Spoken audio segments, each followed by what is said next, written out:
You know all those incredibly powerful AI models we keep hearing about?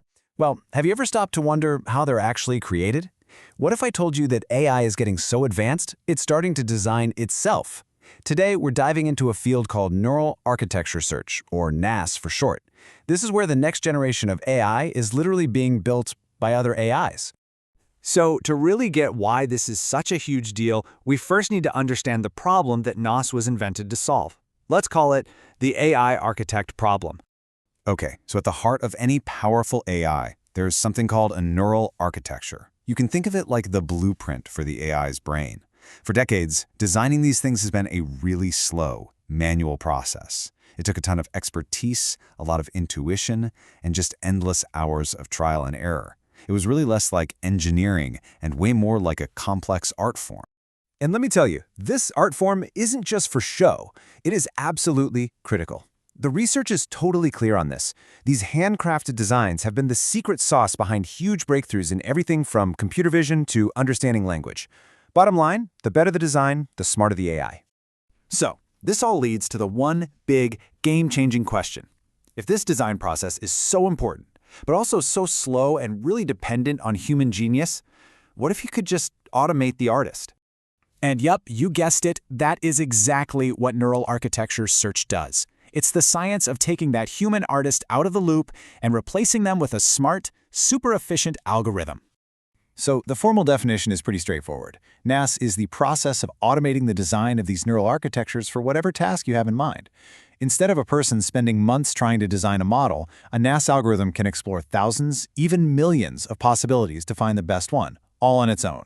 And this idea, man, it has taken off like a rocket. The whole field has just seen an explosion of interests.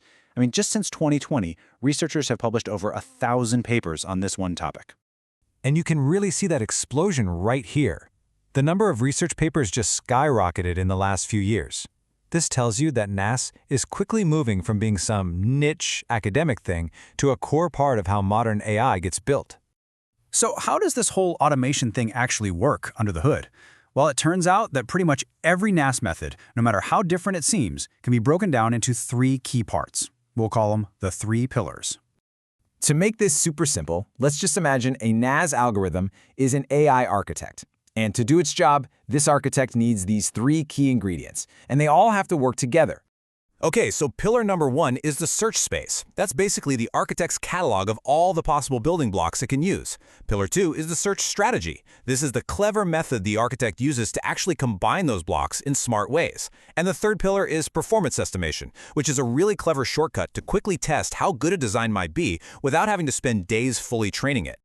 Now that second pillar, the search strategy, that's where a lot of the magic really happens. And for the most part, these strategies fall into two main camps. On one side, you have what are called black box methods. Think of this like a really patient architect who builds and tests thousands of different models one by one, from scratch. It's thorough, for sure, but it is incredibly slow and takes a ton of computing power. But on the other side, you've got these much newer one-shot methods. The idea here is to train one single giant supermodel that already contains all the possible designs inside of it. Then you can just find the best path through that one model, which, as you can imagine, is way faster. Okay, so we've covered the what and the how, but let's get to the really big question. Why does any of this actually matter? What's the real-world impact of all this? Well, here's the kicker. It's already working. I mean, this quote from the source material just says it all. NAS isn't some far-off theory. Its automated designs are already outperforming the best models created by the top human experts in the world. And the impact here is incredibly broad. We're not just talking about identifying cats in photos. NAS is being used to design cutting-edge models for some of the biggest scientific challenges out there, from protein folding and physics simulations all the way to weather prediction. In every one of these cases, it's discovering these totally new architectures that are perfectly suited to the problem, designs a human might never have even thought of. All of this really points to a fundamental shift in how we're going to be creating artificial intelligence from now on. What we're literally witnessing is the art of AI design transforming into a science. It's moving away from this manual, intuition-based craft and becoming a rigorous, automated, and scalable scientific process.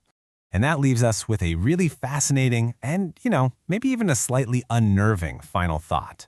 For decades, Designing a better AI was a uniquely human skill. But now, AIs are doing it. And in a lot of cases, they're doing it better than us. So the real question is, when AIs are the ones designing the next generation of AI, what comes next?